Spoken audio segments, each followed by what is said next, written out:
Megan Hicks of I Run Far. I'm with Eszter Csillag. It's a couple days before the 2023 UTMB. Good morning, Eszter. How are you? Good morning. Fine, thank you.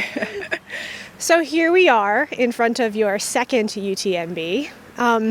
When I look at your last year in ultra running, I think many athletes would be quite satisfied with the year that you've had.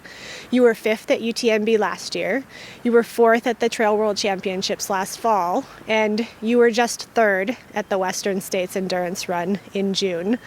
That's quite a statue to stand on coming to UTMB this year. How does that feel?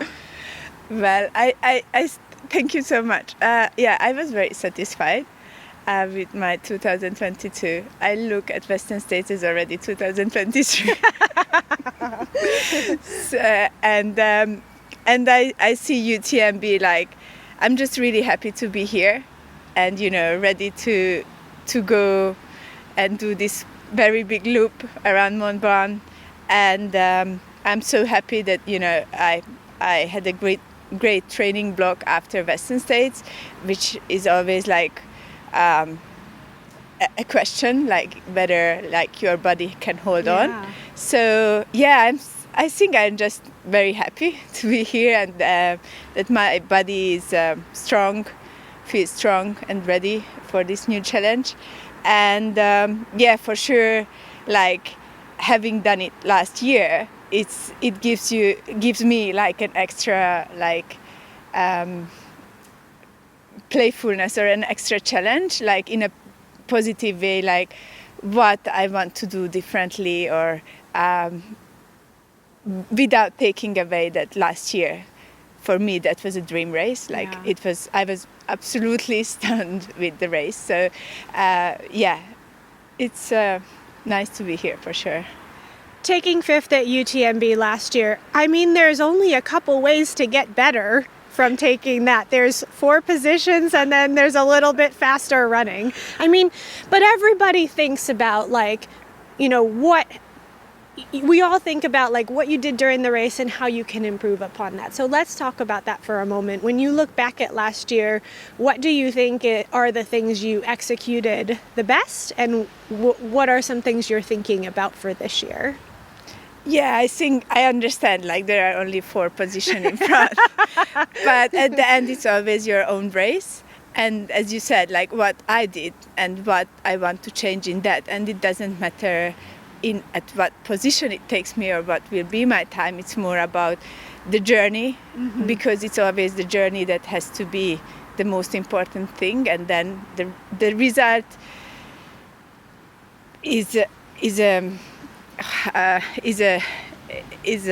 comes with it. But there are so many things we can't control. So last year was my first 100 mile, and I was not taking any risk, like 0 risk. Okay. So my approach was no race till Courmayeur. I put on every warm clothes. It was a very warm night, but I just didn't know how my body reacts in high altitude in the Alps, because I'm not used to that. I don't know how I behave, and I didn't want to have hypothermia. So it was just playing safe 100%. And then the race started for me from Courmayeur. Until then, I just really enjoyed. Like I was looking at the sky and was like, oh, this is how people enjoy the race. This is so cool. And then from Courmayeur, I started to run and said, oh, this is so nice. Now finally, like I can start running like how I feel.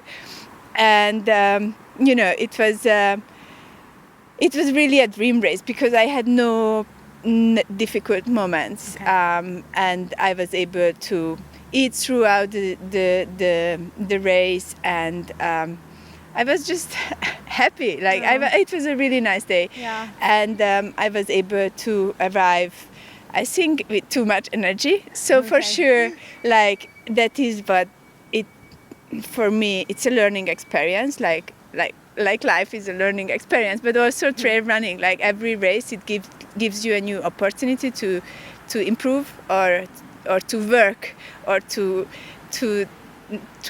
play with something new. So in that sense, Western States was already a next step for me, where I didn't. I was holding on, but also I was more relying from Robinson Flat on how I am feeling. Okay. So let's say the first 50 kilometer was really holding on, and maybe this year is with UTMB. My question is like being here, feeling good. It's like just to play more, but certainly like. Because I feel that I always use my brain during the race, is how can I do that in a smart way, without without doing too obviously stupid things. Yeah. So, but for sure, playing is something which is now important for me during UTMB, and really enjoy the most the race, and I think that is what I will try to do. Yeah. So to sort of synthesize that, last year you felt like you played cautious and safe until Courmayeur halfway through the race, and then started to push. And then you said at Western States you played cautious for the first 30 miles, 50 kilometers, and then you started to sort of see how things were. Are you saying that with UTMB this year maybe you'll start with that a little bit sooner than Courmayeur, or yeah? Yeah, I mean, maybe I like if I look at the balance, like there is like the plan and then the feelings, Yeah. And I am now maybe going towards more on the feeling rather than what I plan to do, and that will what I want to do is that to rely on my feelings. Got it. Let's see how it goes. So instead of watching the splits and the plan perhaps as closely as you did, you have the plan, but you're thinking more in your head, how do I feel and how do I adapt to these feelings more moment to moment? I'm very bad at looking at my watch. So even at Western States, I really didn't know how many hours I was running. I was just told when I arrived that your time is not. So I have splits. I have splits also now, but when I'm doing the race, usually I never look at my watch. So I love that. And sometimes I just really do the splits that it's written in the sheet. So that then it's like I find it kind of like amazing how like abstract numbers can become reality with the physical activity of running. You know, it's like, and it means just that you put down the right pace, which you were ready to do. That you know yourself and your fitness. Exactly. Right? Yeah. And with the course right. that you have ahead. Let's talk for a minute about that aspect of play. I mean, I think that's what draws us all to this sport, that we get to go play in the mountains. But then I think in the heart of competition, in the heart of racing, sometimes we get really far into our heads and it's hard to play again, right? It's hard to just let yourself be natural a little bit. How do you do that in a race? How do you make sure you're out of your head and in the world around you? I was listening a podcast and it was nice. They talked at one point about playing and what's the definition of playing. And they say, you know, what the kids do when they play, they do the best and they are enjoying it at its fullest. And it's like, oh, wow, okay, I like this word. Like, it's really, I resonate with it. And to be very honest, I'm not a good competitor. Like, when it comes to a competition, like, can I pass? I feel so bad. So if I play, I feel, okay, we are playing, I can pass you. So then the play becomes the only way to compete. So that is.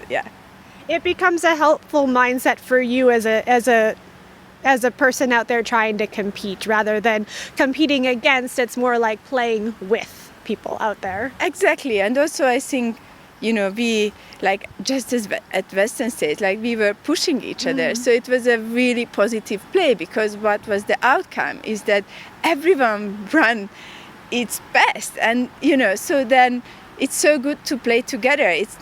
And then sure, we have the end results, but it was like we were pushing each other limits. So it's also good.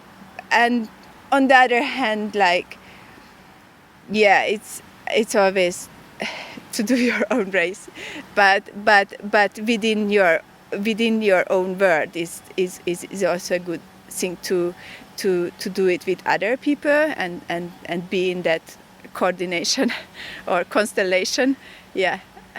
Let's talk about that, being in that constellation with other people. This women's race this year is incredible. It's really, there are a few very fast women who potentially, will win the race, but then the depth of the women's field is really something. Like, what are you thinking about in terms of spending time out there with the women on the entrance list? Yeah, I think it's a very strong field, and it's really good. It's amazing. Like, it's good to be there together and see what we will do. Again, like if we play well, I guess we will push each other. So it's good when there is a strong fit, so we can, it's not the time that you would have done by yourself, but with the others. So in that sense, it's good when you have a strong field. Yeah. And let's see how it goes. And everyone has its own strengths and weakness, or how to say, but it's always a long day with so many like uncertainties. So it's also how you deal with that. But for sure, I'm very happy to run with all of them. Like, it's good. Let's talk about those uncertainties for a minute. Like, this is a course that has a lot of complexities to it. There's starting in the evening and, beginning with running through the night and then seeing the next day. There's the variable of weather. There's the fact that you go long distances between seeing your crews, so you have to be quite independent for a long time. What are those complexities that you're really focusing on for this year? We were really pampered at Western States. 8 stations every couple miles. That was my first American race. I'm not really used to that. But yeah, luxury 100-mile racing. Exactly. I think it's really, for me, what worked so far is that I try to think on every detail. Yeah. And try to have a plan. So for sure there will be things happen, but as long as you are prepared, I think you can. It doesn't come as hard. Yeah. And we know that uncertainty is part of the sport. So it's also then the mental part comes into play. I think much more rather than like weather or night or whatsoever, because that is put down on paper. Like when you sign up, you start at 6 p.m. You run through the night. The course is long. You have that elevation. So those things are there. There is like it's up to you how much you prepare for that. Then it comes, I think, the mental part, but which is like so important at this distance. I feel. Yeah. So thinking about the physical stuff and then trying to wrap around that the psychology of being out there. Yeah. I think that is like what for me is very important, like the mental part, and I work on that just as hard as on my physical training. So yeah. I love that. Eszter Csillag, I wish you the best of luck in finding the best version of yourself on your second lap around Mont Blanc. Thank you. Thank you so much.